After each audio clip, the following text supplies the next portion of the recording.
নমস্কাৰ বন্ধু-বান্ধৱীসকল, আপোনালোকে চাই আছে E-Pathshala ইউটিউব চেনেল। অসমৰ যুৱ সমাজৰ বাবে এটি ডাঙৰ সুখবৰ আহি গৈছে।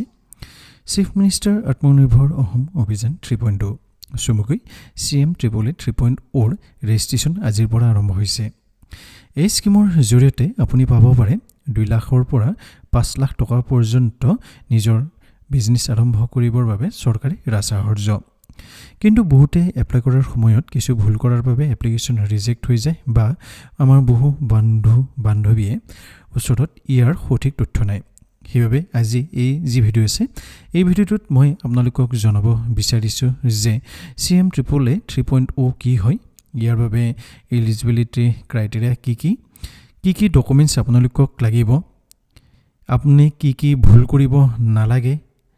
এপ্লাই কৰাৰ যিটো প্ৰচেছ আছে এই প্ৰচেছটো ষ্টেপ বাই ষ্টেপ আপোনালোকক জনাই দিম আৰু শেষত এটা গুৰুত্বপূৰ্ণ স্কেম এলাৰ্ট দিম। গতিকে এই যি ভিডিঅ' আছে এই ভিডিঅ'টো আৰম্ভণিৰ পৰা শেষলৈকে চাবৰ বাবে নাপাহৰিব। কিন্তু ভিডিঅ'টোৰ আগলৈকে যোৱাৰ আগত যদি এতিয়ালৈকে আপোনালোকে এই ইউটিউব চেনেলটো ছাবস্ক্ৰাইব কৰা নাই তেতিয়াহ'লে অনুগ্ৰহ কৰি এই ইউটিউব চেনেলটো ছাবস্ক্ৰাইব কৰি ল'ব। গতিকে এতিয়া হওক আজি আমি মূল ভিডিঅ'টো আৰম্ভ কৰোঁ। আপোনালোকক এটা কথা জনাব বিচাৰিছোঁ যে ভিডিঅ'টো অলপ দীঘলীয়া হ'ব পাৰে, গতিকে প্ৰতিটো পইণ্টৰ ওপৰতে মই চুটি ভিডিঅ' আপলোড কৰি থৈ দিম, লিংক এটা ডেছক্ৰিপশ্যন বক্সত দি থ'ম। যিটো যদি গোটেই ভিডিঅ'টো আপোনালোকৰ চোৱাৰ ধৈৰ্য নাই, এটা নিৰ্দিষ্ট পইণ্টৰ ওপৰত জানিব বিচাৰে তেতিয়াহ'লে ডেছক্ৰিপশ্যন বক্সত যি লিংক থাকিব তাত ক্লিক কৰিব, আপুনি জানিব বিচৰা ইনফৰমেশ্যনটি পাই যাব। এতিয়া প্ৰথম প্ৰশ্নটো হৈছে CMAAA 3.0 কি হয়। CMAAA মানে হৈছে চিফ মিনিষ্টাৰ আত্মনিৰ্ভৰ অসম অভিযান। এইটো হৈছে গভৰ্ণমেণ্ট অফ আছামৰ এটা মেজৰ ছেল্ফ এমপ্লয়মেণ্ট স্কিম। এই স্কিমৰ মূল লক্ষ্য হৈছে আনএমপ্লয়মেণ্ট কমোৱা, এণ্টাৰপ্ৰনাৰশ্বিপ বৃদ্ধি কৰা, অসমৰ যুৱক যুৱতীক ছেল্ফ ৰিলায়েণ্ট কৰা। মুখ্যমন্ত্ৰী হিমন্ত বিশ্ব শৰ্মাৰ নেতৃত্বত এই স্কিম ইতিমধ্যে হাজাৰ মানুহে লাভ কৰিছে। এতিয়া আৰম্ভ হৈছে চিফ মিনিষ্টাৰ আত্মনিৰ্ভৰ অসম অভিযান 3.0 চমুকৈ CMAAA 3.0। এতিয়া আমি আহিব বিচাৰিছোঁ যে এই স্কিমৰ অধীনত কিমান টকা পাব। এই স্কিমৰ জৰিয়তে দুটা কেটেগৰীত ফাইনেন্সিয়েল এছিষ্টেঞ্চ দিয়া হয়। প্ৰথমটো হৈছে 2 লাখ টকা পৰ্যন্ত, য'ত গ্ৰেজুৱেট বা জেনেৰেল কোৱালিফিকেশ্যন থকা এপ্লিকেণ্টৰ বাবে, আৰু 2 নম্বৰটো হৈছে 5 লাখ টকা পৰ্যন্ত, য'ত প্ৰফেচনেল ডিগ্ৰী হোল্ডাৰসকলে এপ্লাই কৰিব পাৰে, যেনে ইঞ্জিনিয়াৰিং, এগ্ৰিকালচাৰ, মেডিকেল, ভেটেনেৰী বা MBA। যিসকল আমাৰ বন্ধু বান্ধৱীৰ গ্ৰেজুৱেট বা জেনেৰেল কোৱালিফিকেশ্যন আছে তেওঁলোকে 2 লাখ টকাৰ বাবে এপ্লাই কৰিব পাৰে, আৰু প্ৰফেচনেল ডিগ্ৰী হোল্ডাৰসকলে 5 লাখ টকা পৰ্যন্ত 5 লাখ টকাৰ বাবে অনলাইন আবেদন কৰিব পাৰিব। এতিয়া আহিব বিচাৰিছোঁ যে এলিজিবিলিটি ক্ৰাইটেৰিয়া কি হয়। গতিকে ইয়াত আমি জানিম যে কোনসকলে এপ্লাই কৰিব পাৰিব। প্ৰথমতে যিগৰাকী এপ্লিকেণ্ট থাকিব তেওঁ অসমৰ পাৰ্মানেণ্ট ৰেচিডেণ্ট হ'ব লাগিব, তেওঁৰ বয়স 28ৰ পৰা 45 বছৰৰ ভিতৰত হ'ব লাগিব, তেওঁলোকৰ শিক্ষাগত অৰ্হতা অতি কমেও ক্লাছ 10 অৰ্থাৎ মেট্ৰিক পাছ কৰা হ'ব লাগিব।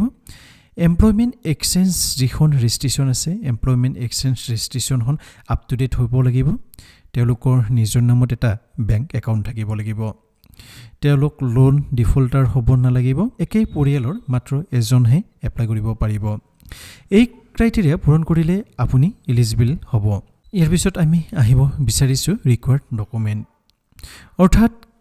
আপোনালোকে এপ্লাই কৰাৰ সময়ত কি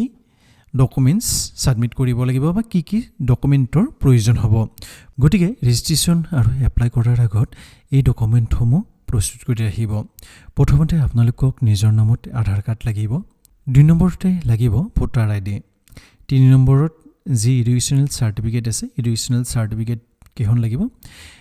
এমপ্লয়মেণ্ট এক্সচেঞ্জ কাৰ্ড লাগিব, তাৰপিছত চাইজৰ ফটোগ্ৰাফ লাগিব, প্ৰজেক্ট ৰিপৰ্ট লাগিব, বিজনেছ প্লেন লাগিব। গতিকে এই সকলোবিলাক যি ডকুমেণ্ট থাকিব সকলোবিলাক ডকুমেণ্ট স্কেন কৰি PDF বা JPEG ফৰ্মেটত ৰাখি থৈ দিব। এতিয়া প্ৰজেক্ট ৰিপৰ্ট আৰু যি বিজনেছ প্লেন থাকিব এই বিজনেছ প্লেন কেনেকৈ বনাব লাগিব তাৰ ওপৰত মই ভিডিঅ' বনাই আপোনালোকক নতুনকৈ জনাই দিম, বা আমাৰ জৰিয়তেও যদি বনাব বিচাৰে তাৰ ডিটেইলো আহিবলগীয়া সময়খিনিত দি দিম। গতিকে সকলোবিলাকৰ বিষয়ে আপডেট হৈ থাকিবৰ বাবে চেনেলটো ছাবস্ক্ৰাইব কৰি থৈ দিব। এতিয়া এপ্লাই কেনেকৈ কৰিব লাগিব। আগতে কৈছোঁ মই ইয়াত আপোনালোকৰ থিওৰিটিক্যালি কৈ দিব বিচাৰিছোঁ এটা লাইভ ডেমো দি কিনে দেখাই দিম কেনেকৈ এপ্লাই কৰিব লাগিব ৰেজিষ্ট্ৰেশ্যন প্লাছ অনলাইন এপ্লাই এতিয়া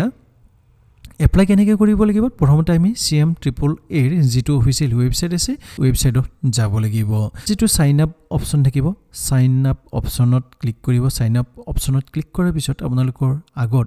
এখন ফৰ্ম আহিব ফৰ্মখন সাবমিট কৰি পাৰ্সোনেল ডিটেইলছ এডুকেশ্যন কোৱালিফিকেশ্যন যিখিনি আপোনালোকৰ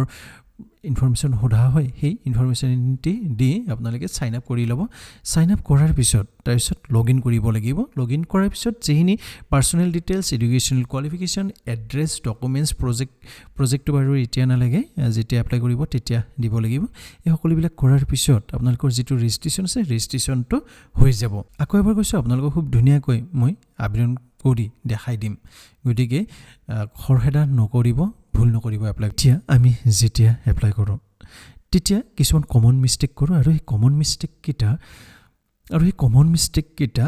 কিনো সেইটো জানিব বিচাৰিছোঁ আৰু এই কমন মিষ্টেক কেইটাৰ কাৰণে আমাৰ অধিকাংশ এপ্লিকেণ্টৰ যি এপ্লিকেশ্যন ফৰ্ম আছে সেয়া ৰিজেক্ট হোৱাটো দেখা যায় এতিয়া প্ৰথম হৈছে ভুল এমপ্লয়মেণ্ট এক্সচেঞ্জ নাম্বাৰ আমাৰ বহুতৰে যিখন এমপ্লয়মেণ্ট এক্সচেঞ্জ নাম্বাৰ বা এমপ্লয়মেণ্ট এক্সচেঞ্জ কাৰ্ড আছে সেইখনত ভুল দেখা যায় গতিকে এমপ্লয়মেণ্ট এক্সচেঞ্জ নাম্বাৰটো যদি ভুল হয় তেতিয়াহ'লে আপোনালোকৰ যিখন এপ্লিকেশ্যন ফৰ্ম আছে সেইখন ৰিজেক্ট হ'ব তাৰপিছত আহিব বিচাৰিছোঁ 2 নম্বৰ মিষ্টেক সেইটো হৈছে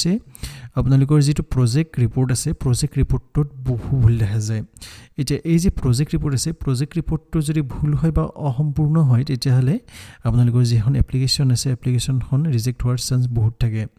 তাৰপিছত আছে বেংকৰ যিটো IFSC কোড আছে বা বেংকৰ যিটো ডিটেইলছ আছে ডিটেইলছটো বহুতে ভুল কৰি দিয়ে আৰু যদি বেংকৰ ডিটেইলছটো ভুল কৰি দিয়ে তেতিয়াহ'লে নিশ্চয় আপোনালোকৰ যিখন এপ্লিকেশ্যন ফৰ্ম আছে বা আপোনালোকৰ যিটো এপ্লিকেশ্যন আছে সেইটো ৰিজেক্ট হ'ব গতিকে এই তিনিটা ভুল আপোনালোকে যেতিয়া অনলাইন আবেদন কৰিব কেতিয়াও নকৰিব যদি কৰে তেতিয়াহ'লে ৰিজেক্ট হোৱাৰ সম্ভাৱনা বহুত আছে ইয়াৰ পিছত আহিব বিচাৰিছোঁ এটা ডাঙৰ স্কেম এলাৰ্ট যিটো বৰ্তমান সময়ত চলি আছে গতিকে চাওক স্কেম এলাৰ্টটো এনেকুৱা ধৰণৰ যে বহুতে আপোনালোকৰ পৰা পইচা বিচাৰে যে আপোনালোকে ইমান টকা দিয়ক ইমান টকা দিয়াৰ পিছত আমি আপোনালোকে ইমান টকা দিয়ক ইমান টকা দিলে আপোনালোকৰ নামটো CMAAA লিষ্টত আহি যাব এনেকুৱা ধৰণৰ নকৰিব কাৰণ ইয়াত কোনো ধৰণৰ এজেণ্টৰ জৰিয়তে যি পইচা আছে পইচা দিয়া নহয় আপোনালোকৰ ইণ্টাৰভিউ হ'ব ইণ্টাৰভিউত যদি আপোনালোকে ভাল কৰিব পাৰে তেতিয়াহ'লে আপোনালোকৰ যিটো নাম আছে নামটো নিশ্চয় নিৰ্বাচন হ'ব তাৰপিছত গ্যাৰাণ্টি সিলেকশ্যন যিসকলে ক'ব যে আপোনালোকে পইচা দিব পইচা দিলে আপোনালোকৰ একদম গ্যাৰাণ্টেড সিলেকশ্যন হ'বই গতিকে এনেকৈ যদি কয় তেতিয়াহ'লে তেনেকুৱা ধৰণৰ মানুহৰ কথা আপোনালোকে বিশ্বাস নকৰিব নিশ্চয় আপোনালোকে এনেকুৱা মানুহ ইতিমধ্যে লোক পাইছে মনত ৰাখিব আমি যেতিয়া এপ্লাই কৰিবৰ কাৰণে যিটো অফিচিয়েল ৱেবছাইট আছে অফিচিয়েল ৱেবছাইটৰ জৰিয়তেহে কৰিম গতিকে যি অফিচিয়েল ৱেবছাইটৰ লিংক মই ডেছক্ৰিপশ্যন বক্সত দি থৈ দিম বন্ধুসকল এইটো অসমৰ যুৱ সমাজৰ বাবে এটা ডাঙৰ সুযোগ CMAAA 3.0 ৰেজিষ্ট্ৰেশ্যন আৰম্ভ হ'ব 11 মাৰ্চ 2026 তাৰিখৰ পৰা ফাইনেন্সিয়েল এছিষ্টেণ্ট পাব 2 লাখৰ পৰা 5 লাখ টকাৰ ভিতৰত এপ্লাই কৰিবৰ বাবে যিটো লিংক আছে লিংকটো মই ডেছক্ৰিপশ্যন বক্সত দি থৈ দিম যদি এই ভিডিঅ'টোৰ আপোনালোকক অলপ হ'লেও সহায় কৰিছে তেতিয়াহ'লে ভিডিঅ'টো লাইক কৰিব কমেণ্ট কৰক আপুনি কোন বিজনেছ আৰম্ভ কৰিব বিচাৰে চেনেলটো যদি ছাবস্ক্ৰাইব কৰা নাই চেনেলটো ছাবস্ক্ৰাইব কৰক আৰু নতুন গভৰ্ণমেণ্ট স্কিমৰ বিষয়ে আপডেট পাই থাকিব লগতে যি CMAAA 3.0 আহিবলগীয়া আপডেট আছে আপডেটসমূহ আপোনালোকে ইয়াৰ জৰিয়তে পাই যাব গতিকে এই ভিডিঅ'টোৰ পৰা মই বিদায় ল'ব বিচাৰিছোঁ ধন্যবাদ জয় আই অসম